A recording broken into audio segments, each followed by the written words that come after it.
Hey everyone, we're here at a house to do a Orangeburg scope today, and not a lot of people actually know what Orangeburg is. I'm Jami Gordon, and this is Kelly Ryerson with Keller Williams Legacy Group. We help people sell and buy homes in Cedar Rapids, Iowa City, and the surrounding areas. Actually, we hit mostly rural areas, but today we're actually in the Cedar Rapids area. So we are here live with an Orangeburg scope. So we're going to kind of video in here to kind of show you what it is. It's, you know, you can actually watch it happening. So Orangeburg is actually a sewage pipe, and was first used actually back in 1865 in Boston was the first place it was used. But in 1893, Orangeburg, there was actually a company that was formed that actively sold Orangeburg. This is pretty cool.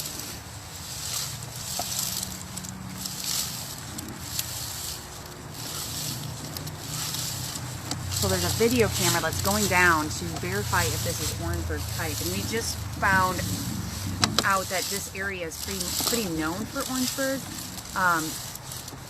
One of the things that we've run across as realtors is that we a lot of times will contact the city to see if they have the proper records to see if there's Orangeburg at the property, and because of the historic flood, not all the records are there, so they kind of took a best guess at if the area was already had Orangeburg removed from it. So we do recommend that if a property disclosure says unknown, or that there's they don't know if there's Orangeburg. That's got a belly in it. See how there's water sitting in it and how I come back out of it? Okay. So it's where the pipe has settled over time.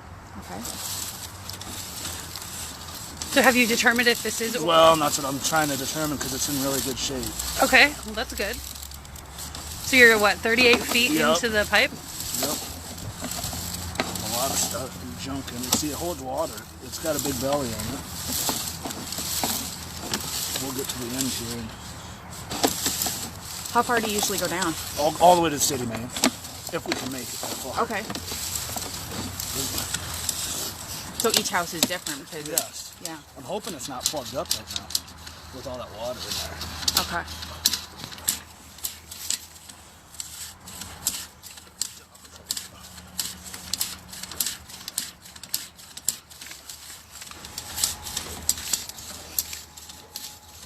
So Orangeburg actually is a fibrous pipe that used wood fibers to create it. So the reason it's not used anymore is because it's known to collapse, and there's a life expectancy of it. I've actually read in several different articles that, you know, it's 50 years.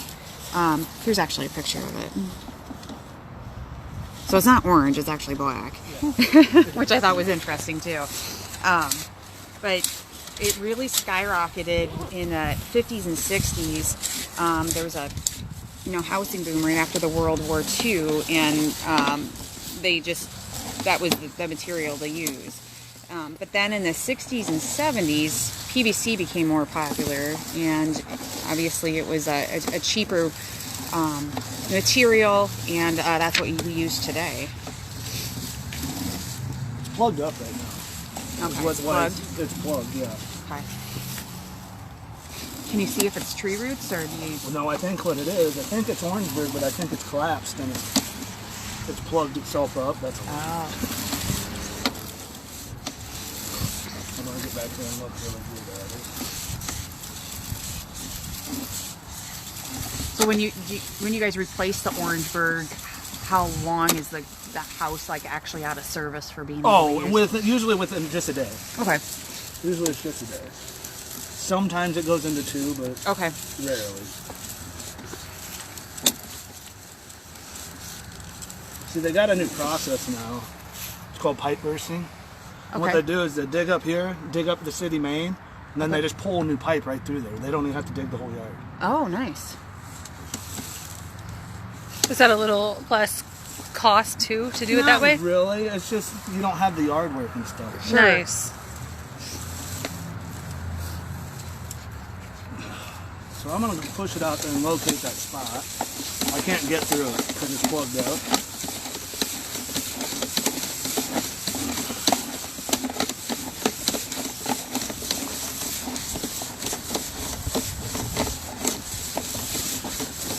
the one thing that we always recommend is if you're having your line scoped is that you have a locate done, and that is so that when the homeowner goes out and actually gets quotes on replacing that Orangeburg, they know exactly where it is, and they can kind of give a better idea as to what the cost is going to be.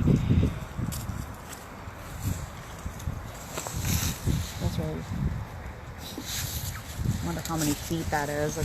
Yeah. He went out quite a way. So he was saying that it really depends on how far the house is located to the main area as to how much they have to work to get that camera through.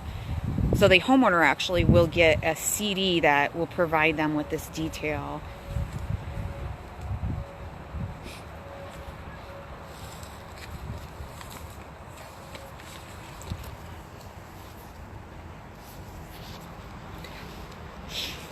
So at one time they actually ran electrical lines and through the Orangeburg pipe. Interesting. Yeah.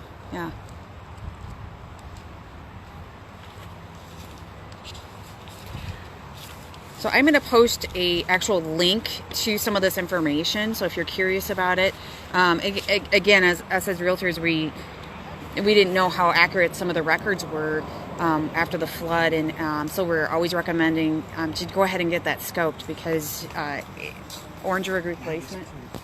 Yep. Orangeburg replacement can actually cost thousands and thousands of dollars. So that's why we say go ahead and get it scoped. It's not going to cost a lot of money to do a scope, but it could save you so much in the future. But there's also some homeowners insurances that actually have an Orangeburg rider on them that you can get. So that's something that I would also recommend. If you bought a house, didn't have it scoped, you should really ask your homeowners insurance if it's something that they offer if you had an issue down in the future. So thanks for joining today. I'm gonna head over here and let Kelly say goodbye, but they're actually marking the road right now, and we'll head over there to show you kind of what they're doing. So that's all the farther I can get. That's where it's plugged up. That's where it's plugged up. Okay. Okay, so we're saying that it is collapsed right here in the road. So that is something that we're going to have to discuss with the homeowners. And this is, inspection time is one of the hardest times for a buyer and a seller, because it can be pretty stressful. So now we have to have a discussion with them and talk about this. So thanks for joining today. I hope that you learned a thing or two about Orangeburg, and again, I will provide you some information so you can read up on it. Have a great Friday. Happy holidays.